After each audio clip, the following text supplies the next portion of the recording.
দর্শক, বেগম খালেদা জিয়ার শারীরিক অবস্থার নানা খবরাখবর আমরা আসলে গত কয়েকদিন ধরে গণমাধ্যম কর্মীরা দিচ্ছিলাম। আজও আসলে সেরকম খবর আছে, কারণ আজকে এখন পর্যন্ত যে সিদ্ধান্ত তাতে বেগম খালেদা জিয়া আজ উন্নত চিকিৎসার জন্য লন্ডনে যাবেন।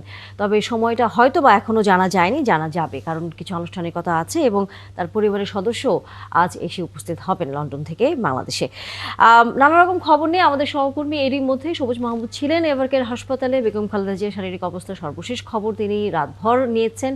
এখন আসলে আমরা তার কাছ থেকে আরেকটু বিস্তারিত তার কাছ থেকে জানতে চাই। ধন্যবাদ সবুজ, আমাদেরকে সময় দিয়েছেন সকালবেলা। এবং আমরা আসলে যেটা জানতেই চাই যে এয়ার অ্যাম্বুলেন্স আমরা যখন কাল থেকে শুনছিলাম যে আসছে এবং আজ ভোরেই হয়তো বেগম খালেদা জিয়াকে লন্ডনে উন্নত চিকিৎসার জন্য নিয়ে যাওয়া হবে, কিন্তু তারপর জানা গেল যে সেটির কিছু কারিগরি ত্রুটি আছে এবং সেটি আসতে দেরি হচ্ছে। কি ধরনের কারিগরি ত্রুটির কথা আসলে বলছে কর্তৃপক্ষ, এবং আসার সময়টা আসলে ঠিক হলো কিনা? কারণ যেহেতু বেগম খালেদা জিয়াকে নিয়ে যেতে হবে, তার একটি বিশাল প্রক্রিয়া আসলে রয়েছে। তানি কারিগরি ত্রুটির কথাটাই শুধু আমরা জানি এখন পর্যন্ত, কিন্তু কেন, কি ধরনের কারিগরি ত্রুটি এবং এটা আসতে কত সময় লাগতে পারে, এই ধরনের কোনো সুনির্দিষ্ট তথ্য আমরা এখন পর্যন্ত জানতে পারিনি। আমি আমার নিজস্ব সোর্সিংয়ে আমি সিভিল এভিয়েশনের সাথে কথা বলেছি, তাদের কাছে কোনো এই ধরনের মেসেজ আছে কিনা। তারা বললো যে তারাও জানে না যে আসলে এইটা কী ধরনের ত্রুটি, বা তারা এই এয়ার অ্যাম্বুলেন্সটা কখন এসে ঢাকায় পৌঁছাবে, কখন বেগম জিয়াকে নিয়ে লন্ডনের উদ্দেশ্যে রওনা দেবে।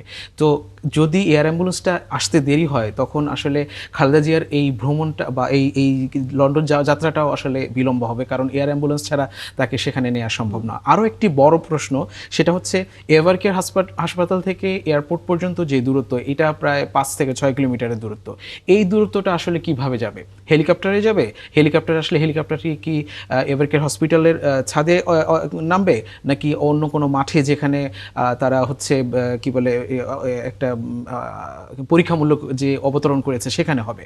এই ধরনের কোনো আনুষ্ঠানিক কোনো বক্তব্য আমরা পাইনি।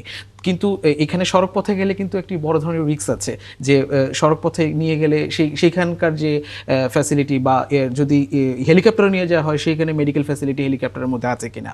তো এই ধরনের অনেকগুলো বিষয় এখনও অস্পষ্ট আছে এবং সেগুলো আনুষ্ঠানিকভাবে কোনো বক্তব্য আমরা জানতে পারিনি।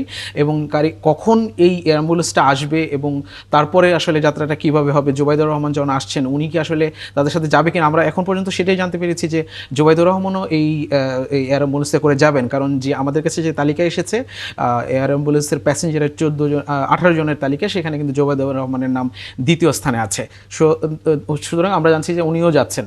তো উনি আসতে তো 9:30 বেজে যাবে। তো এয়ার অ্যাম্বুলেন্স তো তার আগে আসলে বা পরে আসলে কখন যাবে, এটা আসলে একটু এখনো পর্যন্ত আমাদের কাছে স্পষ্ট নয়। আমরা এই ধরনের কোনো তথ্য এখনো পাচ্ছি না।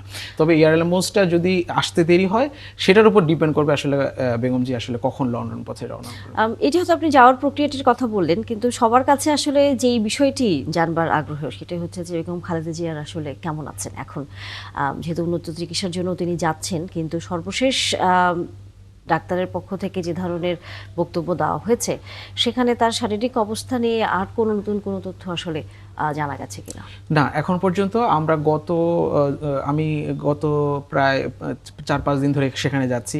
বলা হচ্ছে স্টেবল, মানে তার অবস্থার আসলে উন্নতি হয়নি, যে অবনতিটা হয়েছে সেই অবস্থায় আছে। এটা আসলে কোনো উন্নতির দিকে যাচ্ছে না এবং আশঙ্কাও কাটছে না। একটা রোগের যখন চিকিৎসা দেওয়া হচ্ছে, তার যখন কিডনির চিকিৎসা দেওয়া হচ্ছে, তার অন্য আরও অর্গানগুলো ফেইলিওর হচ্ছে। তো এই রকম অবস্থার মধ্যেই আছে। তো তার যে শঙ্কাটা, সেই শঙ্কাটা এখনো কাটেনি। এবং যারা সাধারণ মানুষজন সেখানে এসে ভিড় করছেন, তারা সবাই দোয়া করছেন, তারা কেউ মোনাজাত করছেন, কেউ হচ্ছে যে তার জন্য বিভিন্ন জিকির করছেন, সৃষ্টিকর্তার কাছে বলছেন যে তিনি যেন ফিরে আসেন। এই অবস্থাটা আছে এবং সেখানকার ভিড় কিন্তু আইনশৃঙ্খলা বাহিনীও করতে পারছে না, এবং মানুষজন সে বিভিন্ন জায়গা থেকে আসছে। সবাই যে দলীয় নেতাকর্মী তাও না, সবাই হয়তো আগ্রহ নিয়ে বিভিন্ন জায়গা থেকে, চট্টগ্রাম থেকে আমরা দেখেছি যে ব্যাগেজ নিয়ে সেখানে এসে থাকছেন, এবং সে আসলে ঢাকা শহরে কোথাও তার থাকার জায়গা নেই, শুধু এভারকেয়ার হাসপাতাল ফুটপাতে বসে সে খালেদা জিয়ারকে মানে স্বাস্থ্যের খবরটা সে খুব কাছ থেকে খুব তাড়াতাড়ি জানতে চায়, মানুষের আগ্রহ এই অবস্থায় আছে। আসলে আপনি যেটা বলছিলেন যে এখন আসলে সাধারণ মানুষ শুধুই যে দলীয় কর্মী তেমন নয়, একেবারে সাধারণ মানুষ যারা তারা বেগম খালেদা জিয়ার স্বাস্থ্যের অবস্থা সম্পর্কে তিনি কেমন আছেন সেটি জানবার আগ্রহের জায়গাটাও তার আছে। সেই জায়গা থেকে যেখানে এখন আমরা জানি যে তাকে বিশেষ গুরুত্বপূর্ণ ব্যক্তি হিসেবে ঘোষণা করা হয়েছে এবং নিরাপত্তা ব্যবস্থাও জোরদার করা হয়েছে, তার মাঝেও যখন অন্য মানুষগুলো এসে সেখানে অপেক্ষা করছেন, জানতে চাচ্ছেন, আমরা আসলে তাদের কথা আপনার কাছ থেকে একটু শুনতে চাই। কারণ অনেক ধরনের আসলে আবেগ, এক রাজনৈতিক অনেক পট পরিবর্তন, অনেক কিছুই তো অনেককে আসলে দেখতে হয়েছে এবং বেগম খালেদা জিয়ার রাজনৈতিক সেই জায়গাটিও কিন্তু এখন আসলে অনেক বিশাল এবং অনেক বর্ণাঢ্য। সেই জায়গা থেকে সাধারণ মানুষ আসলে কি ধরনের প্রতিক্রিয়া দিচ্ছে? সাধারণ মানুষের একটা বড় আক্ষেপ এবং ক্ষোভের জায়গা আছে যে বেগম জিয়ার যে চিকিৎসা ব্যবস্থাটা গত সরকারের আমলে ছিল সেটা আসলে সন্তোষজনক ছিল না এবং সে আসলে এক ধরনের কি বলে অপচিকিৎসার মধ্যেই গিয়েছেন এবং সঠিক চিকিৎসাটা না পাওয়ার কারণে তার স্বাস্থ্যের অবনতিটা হয়েছে বলে সাধারণ মানুষ আমাদের কাছে অভিযোগ করেছেন। এবং কেউ কেউ এইটাও আক্ষেপ করেছে যে বেগম জিয়াকে তো চিকিৎসার জন্য গত জানুয়ারি মাসে নেওয়া হয়েছিল লন্ডনে, তাকে কেন ঢাকায় আনা হলো? এটা হয়তো বা তাদের আবেগ থেকে বলছে, কিন্তু এরকম কথাবার্তা বলছে যে যদি ঢাকায় না আনা হতো, সেখানেই যদি চিকিৎসার জন্য আরও দিন রেখে দেওয়া হতো, তাহলে হয়তো তার স্বাস্থ্যের এই অবনতিটা হতো না। মানুষের আবেগটা আসলে এই পর্যায়ে চলে গেছে। বেগম জিয়া আসলে মানে ওই আসলে রাজনৈতিক পর্যায়ে এখন সবার আসলে একদম কাছের লোক হয়ে গেছেন। ধন্যবাদ সবুজ মাহমুদ। আমরা নিশ্চয়ই আপনি প্রতিবেদন তৈরি করবেন, রাতভর যেহেতু নানা খবরাখবর আপনি সংগ্রহ করেছেন, তাতে হয়তো আমরা আরো বিস্তারিত তথ্য জানবো। ধন্যবাদ আমাদেরকে সময় দিয়েছেন। আপনাকে ধন্যবাদ। দর্শক, আমাদের সাথে আমাদের সহকর্মী সবুজ মাহমুদ ছিলেন এতক্ষণ। এভারকেয়ার হাসপাতালে বেগম খালেদা জিয়ার শারীরিক অবস্থা সম্পর্কে নানা তথ্য তার কাছ থেকে আমরা জেনে নিলাম এবং দিনভরই আসলে আমরা সেই বিষয়ে খবরাখবর রাখবো।